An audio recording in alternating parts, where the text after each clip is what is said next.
Hi hello అందరికీ. ఈరోజు మా అక్క స్పెషల్ కుకింగ్ చేయబోతుంది. అది ఏంటంటే గుత్తి వంకాయ చేస్తుంది. మా అక్క చేతితోటి ఏ కూర చేసినా మంచిగా ఉంటుంది, మంచిగా చేస్తుంది. ఇట్లా చిటికల్లో చేసేస్తుంది మా అక్క ఏ వంట అయినా కూడా. మళ్ళీ మంచిగా ఉంటుంది, అమృతంలాగా ఉంటుంది. నిన్న బీరకాయ కూర కూడా వండింది, వస్తుంది. మా బాపు కూడా మస్తు మెచ్చుకోండి కదక్క. బీరకాయ కూర, బీరకాయ పొట్టు పచ్చడి స్పెషల్ మా అక్క దగ్గరనైతే. దొండకాయ పచ్చడి కూడా మంచిగా చేస్తుంది. ఆల్రెడీ మీకు వీడియో పెట్టే ఉంటాను. గుత్తి వంకాయకి కావాల్సిన పదార్థాలు: వంకాయలు కట్ చేసి పెట్టుకోవాలి, వేయించిన నువ్వులు, వేయించిన పల్లీలు, కారం, ఉప్పు, జీలకర్ర, ఎల్లిపాయలు, పసుపు వేసుకొని మిక్సీ చేసుకోవాలి. ఇప్పుడు నేను నువ్వులు మిక్సీ చేస్తాను. ఫస్ట్ నువ్వులు రుబ్బుకోవాలా? మా చిన్నోడు ఏడుతాడు, అందుకే కొంచెం ఇవన్నీ వేసేసుకోవాలండి. నువ్వులు రుబ్బిన తర్వాత ఇవి మొత్తం వేసుకోవాలా? మెత్తగా రుబ్బుకోవాలా? ఎట్లా రుబ్బుకోవాలా? మెత్తగా పొడి పొడి. ఇవన్నీ కట్ చేసుకొని పెట్టుకుంది. ఆనియన్స్, కరివేపాకు, కొత్తిమీర. ఇప్పుడు ఇక వంట స్టార్ట్. ఒక 5 స్పూన్స్ ఆయిల్ వేసుకోవాలి. అంటే ఇంతగానో వేసి 2 ఆయిల్ అని అనుకోకూరి. కొన్ని కర్రీస్లోకి ఆయిల్ ఎక్కువ ఉంటేనే బాగుంటుంది కదా, సో అందుకోసం.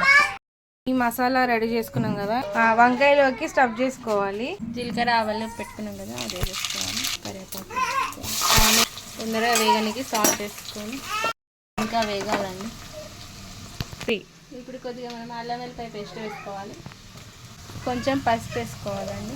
సిమ్లో పెట్టి కొంచెం కలుపుకున్న తర్వాత స్టఫ్ చేసుకున్న వంకాయని వేసేసుకోవాలి. ఇప్పుడు మనం కొంచెం అటు ఇటు కదపాలండి వంకాయలని. ఒక 5 to 10 minutes మూత పెట్టుకోవాలి మనం. 10 minutes అయింది. ఇప్పుడు ఒకసారి చూద్దాము. ఆయిల్లో పైకి వస్తుందండి. మళ్ళీ ఒకసారి తిప్పుకోవాలి మనం వంకాయలన్నిటిని. దీని తర్వాత ఏం చేయాలి?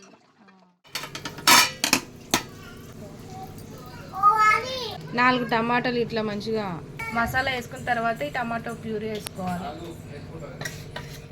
కొందరు టమాటాలు కట్ చేసి చేస్తారు, దానికంటే ఇది ఇంకా బెటర్. మంచిగా మనకి గ్రేవీ కూడా మంచిగా వస్తుంది, చిక్కగా కదక్క. టమాటా తినాలో పక్కన పెట్టేస్తారు కదా, ఇలా వేస్తే మనకు తీయడానికి రాదు కదా, పిల్లలు కూడా మంచిగా తింటారు. 2 minutes మూత పెట్టుకొని ఉంచాలి. అంటే 2 minutesకి ఒకసారి కలుపుతూ ఉండాలి, లేకపోతే అడగంటుతుంది. ఆఫ్టర్ 3 minutes ఆయిల్ పైకి వచ్చేసింది ఆల్రెడీ. అంటే మీరు ఎంత తింటే అంత కారం వేసుకోండి. కారం ఎక్కువ తింటే కారం ఎక్కువ వేసుకోండి, తక్కువ తింటే తక్కువ వేసుకోండి. ఉప్పు కూడా రుచికి సరిపడా వేసుకోవాలి. మీకు గ్రేవీ ఎంత చిక్క కావాలో అంత వాటర్ వేసుకోవాలి.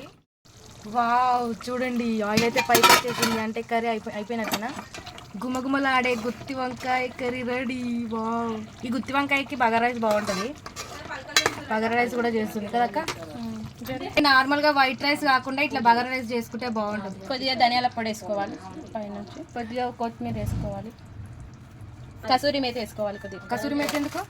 ఫ్లేవర్ కోసం బాగుంటుంది. ఫైనల్లీ గుత్తి వంకాయ కర్రీ అయిపోయిందండి. అది వైట్ రైస్లో కంటే బగారా రైస్లో బాగుంటుంది.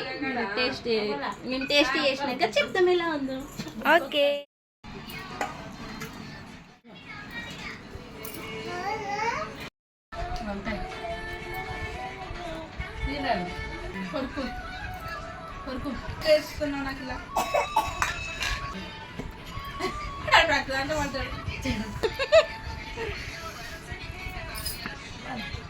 సూపర్ అండి. బాగుంది కదా.